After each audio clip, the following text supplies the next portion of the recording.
comment se manifeste le Saint-Esprit? Le parler en langue est-il le don le plus important?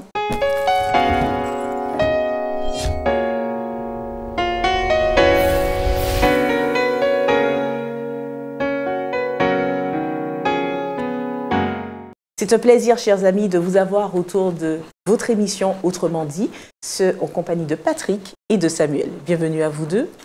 Alors, nous poursuivons l'étude sur le livre des Actes, et particulièrement, nous vous demandons de prendre connaissance du chapitre 1er, voire du chapitre 2, pour poursuivre avec nous l'échange. C'est vrai que précédemment, nous avons donc vu la mission que Jésus laissa aux disciples. Est-ce que vous pouvez la rappeler, cette mission laissée par Jésus aux disciples? Il leur a demandé d'être ses témoins à Jérusalem d'abord, et puis jusqu'aux extrémités de la terre. Alors, nous avons vu précédemment la mission donnée par Jésus aux disciples, celle d'être les témoins, et pour cela, ils devraient recevoir une puissance qui est le Saint-Esprit. Est-ce que vous pouvez rappeler dans quelles circonstances ils ont reçu cette puissance et comment elle s'est manifestée? Alors, ce qu'il faut se rappeler, c'est que Jésus demande à ses disciples de rester ensemble, de ne pas s'éloigner de Jérusalem et de rester ensemble, de rester unis et d'attendre cette effusion du Saint-Esprit. Et on voit que l'unité est un élément quand même qui est important. Et alors que ces disciples vont se retrouver tous unis dans la prière, dans cette chambre haute, eh bien, le Saint-Esprit, le jour de la Pentecôte, va se manifester en descendant sur eux sur la forme de langue de feu. Et alors, ils se mettront à prophétiser et à parler en langue. Alors, est-ce que ça signifie qu'il y a une préparation à avoir? Parce que tu parles d'unité et tu parles de prière. Est-ce que ce sont les remèdes miracles, j'ai envie de dire, pour recevoir cette puissance? Miracle, je ne sais pas, mais en tout cas, c'est essentiel. On voit qu'ils sont tous unis, de même cœur, dans la prière et réclamant, en fait, attendant ce que Jésus leur a promis alors qu'il était avec eux tout le temps dans les évangiles et dans ce livre des Actes. Il le leur répète encore.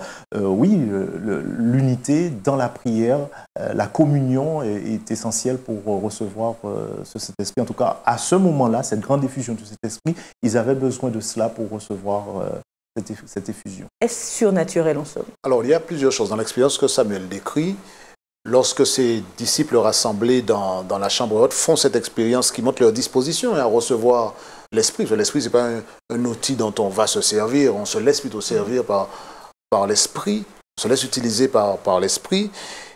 Et la Bible déclare qu'à ce moment-là, se produit quelque chose d'extraordinaire, de surnaturel. Le Saint-Esprit qui va les équiper, les former pour la mission, se manifeste en leur permettant notamment de parler en langue. Alors c'est intéressant parce que ce n'est pas simplement le miracle qui se produit là, à ce moment-là.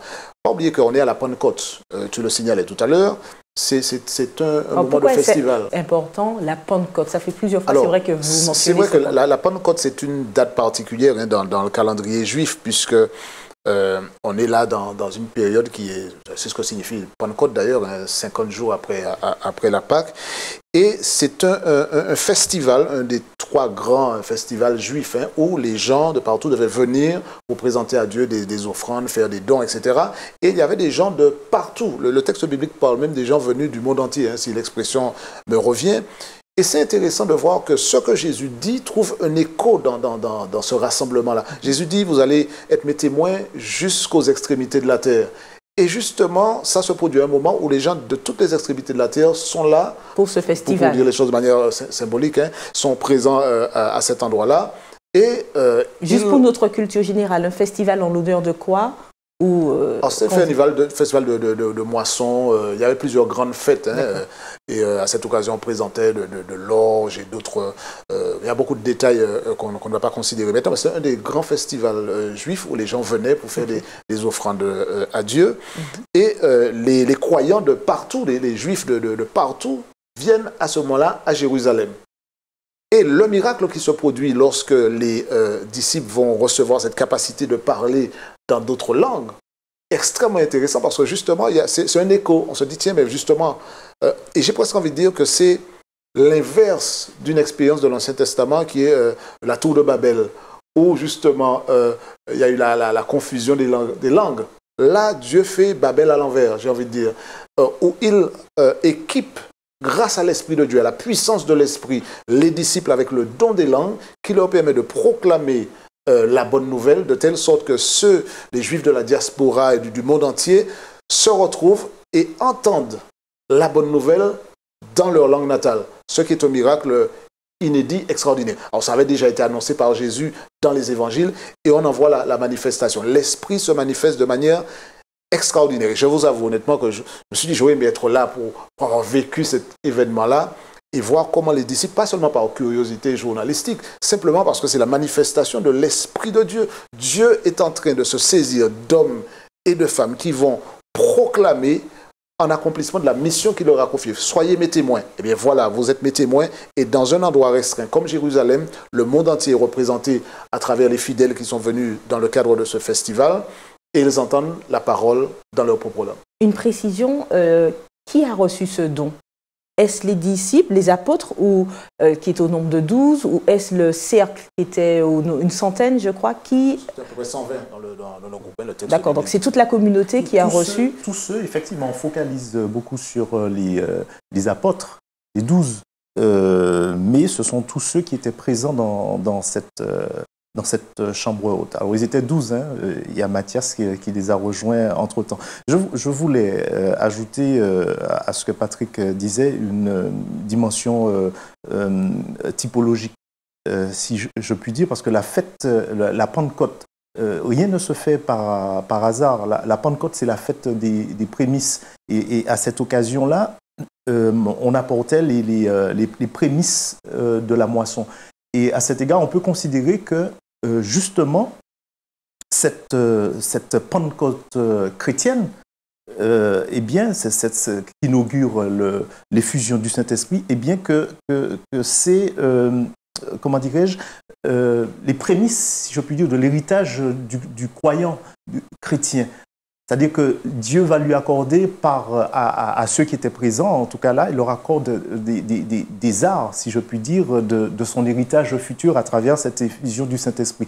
C'est-à-dire que Dieu dit, voilà, je vous fais cette promesse-là. Et c'est cette première effusion du Saint-Esprit, c'est un gage de ce que je vais vous offrir plus tard. Et puis, un autre élément par rapport à cela, que l'on peut considérer d'un point de vue typologique, c'est que c'est aussi la première moisson spirituelle qui a lieu dans l'histoire, si je puis dire, en tout cas à cette échelle-là. Et on sait que dans une perspective eschatologique, en tout cas plus vers la fin des temps, que Dieu promet une effusion du Saint-Esprit spéciale juste avant son retour, pour permettre toujours à ses enfants, à ses témoins justement, de propager l'évangile avant son retour, d'une manière spéciale. Alors, est-ce que par rapport à ce que tu dis, est-ce qu'entre-temps, la mission est en stand-by un peu, dans le sens où on n'aurait peut-être pas cette effusion spectaculaire pour propager davantage encore son message? Alors Patrick va répondre certainement de manière un peu plus, encore certainement mieux que moi, mais en tout cas, une chose est certaine, c'est qu'on ne puisse pas parler de stand-by dans la mission que Dieu nous a confiée. Au ralenti, est-ce qu'elle au ralenti? Oui, mais je sais très bien que tu es en train de me taquiner sur ça. Non, la mission n'est pas au ralenti. Lorsque nous sommes enfants de Dieu, chrétiens, on est chrétien, c'est-à-dire que on fait partie de cette famille-là, eh bien, on est automatiquement un témoin. Et un témoin ne peut pas rester inactif. L'inertie, ça ne va pas avec le chrétien et l'inertie, ça ne va pas ensemble. Par contre, effectivement, puisque j'ai évoqué Joël 2 et l'effusion du Saint-Esprit avant le retour du Christ, il y aura effectivement une grosse effusion du Saint-Esprit. Nous croyons qu'il y aura une grande effusion du Saint-Esprit avant le retour du Christ, mais ça ne veut pas dire qu'avant cette effusion du Saint-Esprit-là, de la même manière qu'avant l'effusion du Saint-Esprit le jour de la première Pentecôte, eh bien, ça ne veut pas dire que l'Esprit de Dieu n'était pas là et que les apôtres ne travaillaient pas. Ils ont travaillé pendant... Est-ce que l'on peut recevoir justement cette effusion individuellement, ou est-ce qu'on est à l'image des apôtres, des disciples qui étaient réunis, donc il y avait l'unité et la prière, est-ce que cette effusion vient de manière collective? Extrêmement intéressant comme question. Rappelle-toi que le texte dit: ils furent tous remplis du Saint-Esprit et se mirent à parler en d'autres langues. Donc tous ceux qui étaient là, ils avaient vécu la préparation spirituelle dans l'esprit de repentance, de prière, et c'est ce que nous sommes appelés à vivre aujourd'hui. Donc c'est à la fois personnel, c'est d'abord personnel. Donc c'est une démarche entre le Seigneur et moi. Ce n'est pas parce que je me retrouve dans un groupe de 20 personnes que par association, je vais recevoir la puissance du Saint-Esprit. Je peux être dans un groupe, d'accord, géographiquement être dans un groupe, mais ne pas être dans cette démarche spirituelle de réception de l'Esprit, parce que je ne suis pas en phase avec la volonté de Dieu et je ne suis pas intéressé à me laisser justement remplir par l'Esprit, à me laisser utiliser par l'Esprit de Dieu. Donc c'est d'abord une démarche individuelle. Mais lorsque lui, moi, vous et les autres feront cette expérience individuelle, mais ensemble, en tant que corps du Christ, nous réaliserons la volonté de Dieu par la puissance de l'Esprit. Et je crois que la question qu'il faut poser, c'est vrai que tu taquinais Samuel tout à l'heure, mais la question, j'aimerais plus la poser à nous aujourd'hui. Ce n'est pas que la mission s'accomplit uniquement lorsqu'il y a une manifestation particulière de l'Esprit. Mais est-ce que moi, aujourd'hui, je suis réceptif à la voix de Dieu? Est-ce que mon ça, cœur... d'où le sens individuel. Est-ce qu'il peut y avoir une infusion individuelle? Oui, voilà. Le Seigneur, il s'adresse à moi d'abord. D'accord? Est-ce que moi, je suis prêt à dire: Seigneur, voilà, mon cœur est ouvert, enlève de moi tout ce qui n'est pas de toi. Fais la même expérience que ceux qui étaient dans la chambre haute. Le Seigneur me remplit. Ceux qui l'ont reçu là, ils l'ont reçu à titre personnel, d'accord? Mais ils étaient plusieurs, d'accord? Et ils ont vécu l'expérience. Aujourd'hui, est-ce que moi, je me laisse utiliser par l'Esprit pour être un témoin? On n'a pas besoin d'avoir une expérience comme celle de la Pentecôte. Je parle dans son ampleur, pour que l'évangile soit proclamé, pour que des hommes et des femmes soient touchés par la puissance de l'évangile. Bien entendu, on sait prophétiquement, et ça me le rappelait, me semble-t-il, tout à l'heure, on sait prophétiquement que Joël 2, qui s'est manifesté quelque part dans l'expérience de la Pentecôte, se reproduira encore. L'ampleur, la manifestation de l'Esprit se fera. Mais aujourd'hui, des hommes, des femmes accueillent le Saint-Esprit, se laissent utiliser par lui, touchent le cœur d'hommes et de femmes. Ils ne parlent peut-être pas en langue, ils ne prophétisent pas. L'objectif n'est pas de faire du copier-coller, de répéter l'expérience de la Pentecôte. Alors comment le Saint-Esprit se manifeste à ce moment? Est-ce qu'il y a une manière visible, un changement, où on se dit: ah, là je ressens le Saint-Esprit et je l'ai? Je vais dire une chose qui pour moi est extrêmement importante, et peut-être que certains en feront un sujet de débat, mais lorsqu'on parle du Saint-Esprit, beaucoup de personnes systématiquement se disent: voilà, le Saint-Esprit, lorsqu'on le reçoit, ça va forcément donner des manifestations inhabituelles, etc. Moi, je suis très attaché à la pensée de Paul dans l'Épître aux Galates, dans un texte que tout le monde connaît bien, au chapitre 5, au verset 22, le fruit de l'Esprit. Lorsque l'Esprit est en moi, le fruit de l'Esprit, c'est l'amour, la patience, la tempérance, etc. Voilà la manifestation d'abord de l'Esprit. Et ça, c'est un témoignage puissant que le Seigneur m'a transformé, qu'il habite en moi. Si je dois attendre simplement que je parle une langue étrangère ou qu'il y a une manifestation miraculeuse, extraordinaire, sensationnelle, je suis en train d'instrumentaliser l'Esprit. C'est l'Esprit de Dieu qui distribue les dons, dit 1 Corinthiens 12, comme il veut. Et c'est lui qui m'utilise. S'il veut m'utiliser en me donnant le don des langues, ou en me donnant le don de prophétie, qu'il en soit ainsi. Mais je me mets à disposition du Seigneur. Je n'ai pas besoin d'avoir ces manifestations extraordinaires, miraculeuses, dans le sens sensationnel du terme, pour être un instrument efficace entre les mains de Dieu. Alors j'aimerais quand même m'attarder justement sur une manifestation de l'Esprit que l'on voit largement au chapitre 1er, voire 2, c'est le parler en langue, dans la mesure où sitôt l'Esprit descendu sur les disciples présents, tous se mirent à parler en langue. Si on ramène cela à nous aujourd'hui, c'est vrai que tu as dit que ce n'est pas forcément une manifestation comme ça qui vient. Est-ce que néanmoins aujourd'hui on peut se dire que quand on demande au Seigneur le Saint-Esprit et qu'on reçoit justement une langue comme ça où on s'exprime, ça signifie que le Saint-Esprit est présent en nous et que le Saint-Esprit est en train de travailler? J'aime bien quand tu as dit, quand on demande le Saint-Esprit et puis on parle une langue qu'on s'exprime. Et quand tu as dit qu'on s'exprime, je ne sais pas, j'ai cru entendre une langue que je comprends, que Patrick comprendrait, etc. C'est simplement une boutade pour souligner qu'au moment de la Pentecôte, au moment de cette effusion du Saint-Esprit, il est clair quand on lit le texte, on a beau le tourner dans tous les sens, il est clair quand on le lit que le don des langues dont il est question, ce sont des questions de langues qui pouvaient être perçues, comprises de personnes qui parlaient ces langues-là et qui étaient dans les contrées, dans les pays. Quels sont les textes qui précisent cela? Alors, on a Acte 2, le verset, à partir du verset 7, ils étaient tous dans l'étonnement et la surprise et ils se disaient les uns aux autres, voici ces gens qui parlent, ne sont-ils pas tous galiléens? Parce qu'en fait, la Galilée, contrairement à la Judée, on peut dire que les gens, ce sont des ruraux et ce sont des gens simples. Et il y a un étonnement par rapport au fait qu'au verset 8, et comment les entendons-nous dans notre propre langue à chacun, dans notre langue maternelle?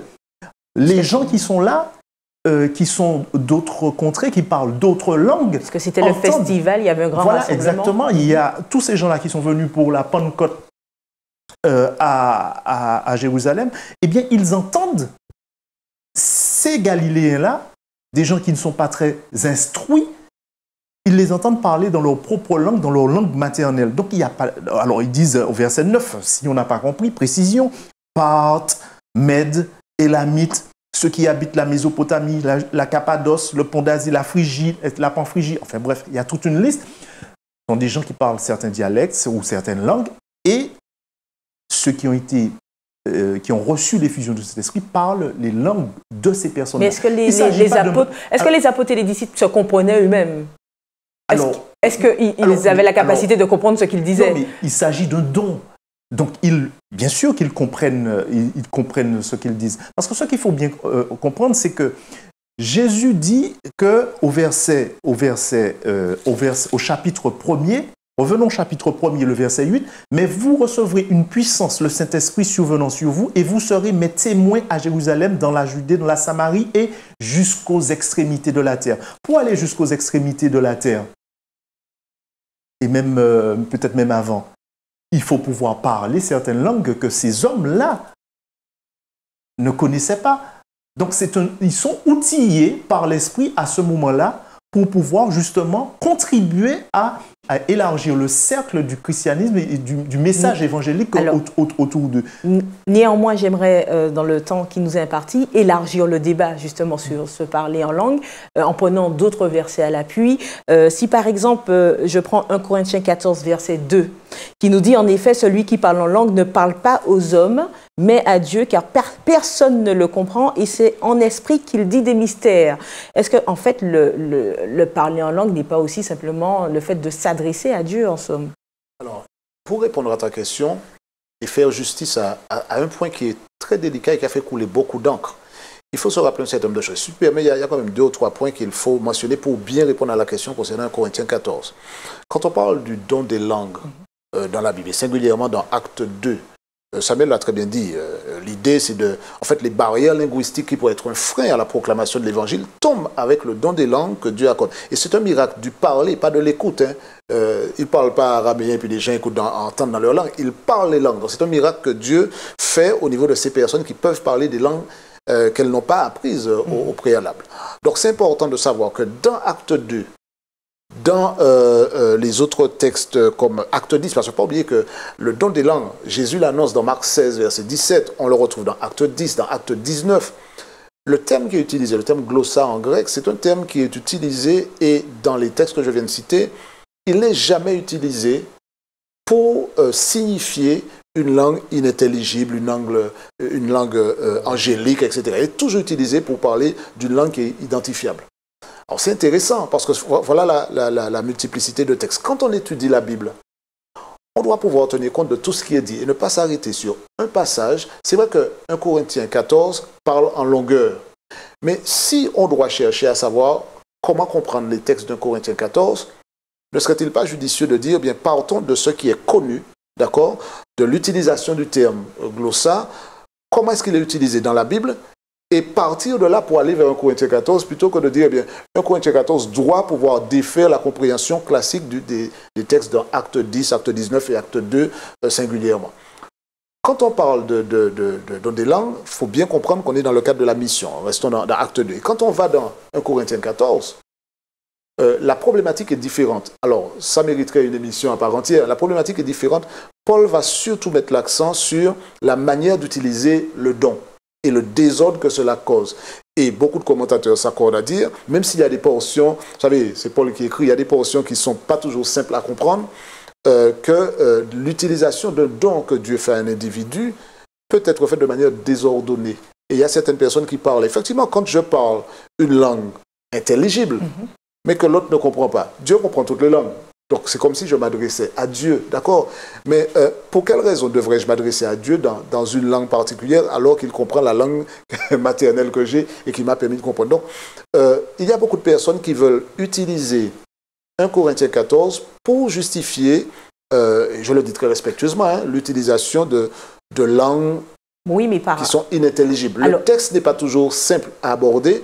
Je crois qu'il faut partir du connu pour essayer d'éclairer. Pour rebondir sur ce que tu dis par rapport à 1 Corinthiens 14, et tu dis pourquoi la raison pour laquelle il s'adresse à Dieu, certains évoquent, en tout cas, par exemple dans 1 Corinthiens 14, verset 4, que c'est pour s'édifier. Parce qu'il est dit, celui qui parle en langue s'édifie lui-même. Celui qui prophétise édifie l'Église. Oui, parce qu'il se parle lui-même, il comprend ce qu'il dit. Donc, il s'édifie ce qu'il dit. Si c'est une parole d'édification, il va la comprendre. Mais il n'est pas question de parler une langue. En tout cas, dans le texte biblique, il n'y a pas d'évidence qui permette de dire qu'il s'agit d'une langue inintelligible, de ce que certains commentateurs appellent un charabia. Je crois qu'il faut... Je dis c'est une question délicate, hein, surtout le texte de 1 Corinthiens 14, mais il faut partir des éléments qu'on a dans la Bible. Et ailleurs, lorsqu'on parle de langue, peut-être dans des termes beaucoup plus clairs, il est question de langue intelligible, de langue de nations diverses. Dans 1 Corinthiens 14, la présentation de la chose est peut-être moins évidente, mais il n'y a pas d'éléments qui permettent de dire de manière formelle, claire, il est question de langue que Dieu leur a donnée, de langue des anges. Et c'est dommage que le temps ne nous permettra pas de décortiquer un petit peu plus, puisqu'il y a un certain nombre de choses qui conviendraient de dire sur ce chapitre important de Corinthiens 14. Il y a quand même deux clés qui peuvent, de lecture, de compréhension, si je puis dire, concernant 1 Corinthiens 14. Quand Paul parle de parler en langue, le vrai parler en langue qui consiste à parler une langue compréhensible, etc., le mot langue est au pluriel. Alors dans le texte français, c'est vrai qu'à certains moments, le pluriel est oublié. Mais si on regarde dans des versions anglaises, ce que j'ai fait, le mot tongues est au pluriel. Par exemple, au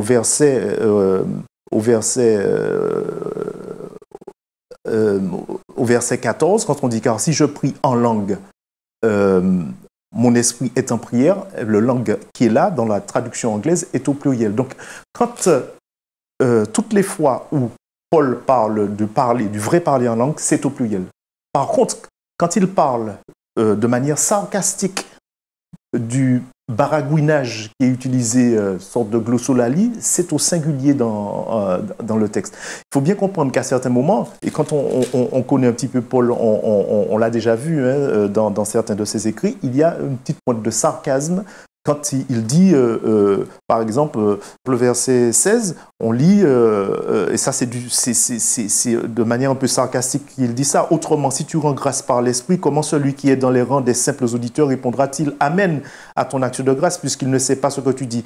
Tu rends, il est vrai, d'excellentes actions de grâce, mais l'autre n'est pas édifié. » Donc, il faut bien comprendre qu'à certains moments, il fait référence au vrai don de langue, c'est-à-dire, c'est les langues des personnes qui étaient là, qui sont là et qui comprennent. Et puis, il y a le baragouinage que certains associent ipso facto au don des langues, mais que personne ne comprend, sinon la personne qui parle. Et c'est pour ça qu'il dit que celui qui parle en langue sans le S, qui parle cette langue-là, ce baragouinage-là, il s'édifie lui-même, puisque personne ne le comprend.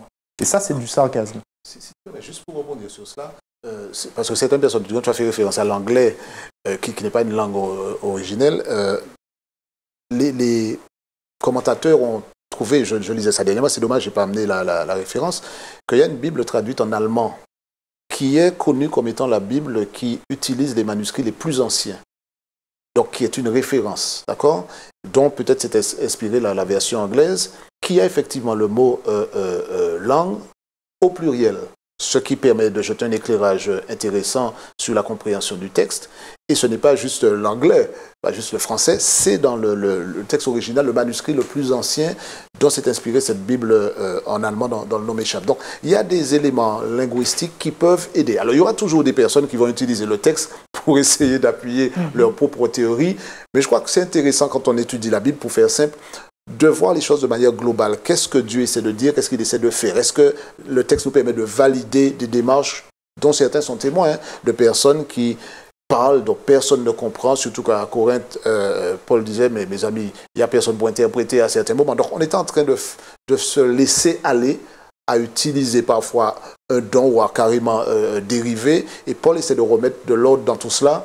Il a eu bien du mal, mais je crois que c'était légitime de sa part. Justement, pour clôturer sur cet aspect, j'aimerais partager avec vous un témoignage d'une personne et savoir ce que vous répondriez à cette personne qui dit « Je parle en langue depuis une vingtaine d'années et je peux dire que cela m'édifie. Le Seigneur me permet souvent de comprendre ce que je dis et la plupart du temps, c'est des louanges à Dieu pour élever son nom et aussi dans les combats spirituels, pour moi, c'est une arme car je suis parfois attaqué par le diable, même la nuit, et mon esprit commence à prier en langue et cela me réveille souvent et m'aide à prendre la victoire. Au début de ma conversion, j'ai prié pour recevoir ce don et je l'ai reçu dans un moment intense d'adoration envers Dieu. Souvent, je commence à prier en français et quand je sens que j'ai du mal à prier, que je sens une lourdeur spirituelle, alors le parler en langue bien souvent m'aide à aller au-delà. Le Saint-Esprit me vient en aide dans ces moments difficiles. Que diriez-vous à cette personne? Pour faire simple, je dirais que Jésus a promis l'Esprit. L'Esprit est descendu pour une mission, pour aller vers l'autre, pas pour être centré sur soi, pas pour s'édifier soi-même, pas qu'en partageant aussi on s'édifie, mais c'est surtout pour édifier les autres. Et l'apôtre Paul, dans le chapitre de Corinthiens 14, justement, de manière toujours un peu sarcastique, au verset 2, il dit que celui qui parle en langue, c'est-à-dire ce baragouinage-là, il ne parle pas aux hommes, mais à Dieu. Et en fait, la traduction grecque ici, de manière plus fidèle, ce serait à un Dieu, car personne ne le comprend. Et c'est un esprit qu'il dit des mystères. Celui qui prophétise, il prend un autre don. Au contraire, il parle aux hommes. Il parle aux hommes, les édifie, les exhorte, les console.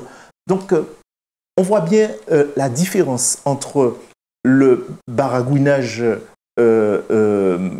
du parler en langue et puis qui n'édifie personne sinon la personne, dans l'exemple que tu prends, puisque la personne dit qu'elle est édifiée, enfin, grand bien lui fasse, mais en réalité, ce que Dieu veut, à travers le parler en langue, le parler de langue étrangère, c'est d'édifier, de porter un message aux autres hommes. C'est ça l'objectif du Saint-Esprit à travers le parler en langue. Merci. Juste deux choses. Dans la Bible, il n'y a aucune association systématique de la réception de l'Esprit et du parler en langue. C'est vrai qu'on a donné beaucoup d'exemples, mais on pourrait citer les 3000 personnes qui ont été baptisées, ont reçu l'Esprit. À aucun moment, nous dit qu'elles ont parlé en langue. L'Éthiopien n'a pas parlé en langue. Lydie et toute sa maisonnée qui a été baptisée n'ont pas parlé en langue non plus. Donc, ce n'est pas systématique. Deuxièmement, à aucun endroit dans la Bible, il n'est dit que lorsqu'on a une difficulté, il faut parler en langue. Ça n'a jamais été présenté comme étant une solution à un problème. Se précipiter dans les bras de Jésus, prier, compter sur lui est la meilleure et la seule arme que le Christ, à travers sa parole, nous propose pour vaincre les puissances du malin qui viendraient nous attaquer ou les difficultés auxquelles on pourrait faire face. Vouloir utiliser le don des langues pour faire face à une difficulté me semble s'appuyer sur une démarche qui ne peut pas être validée bibliquement. Merci Patrick, merci Samuel pour vos lumières, merci à vous de nous avoir suivis. Nous vous donnons rendez-vous à un prochain numéro d'Autrement dit.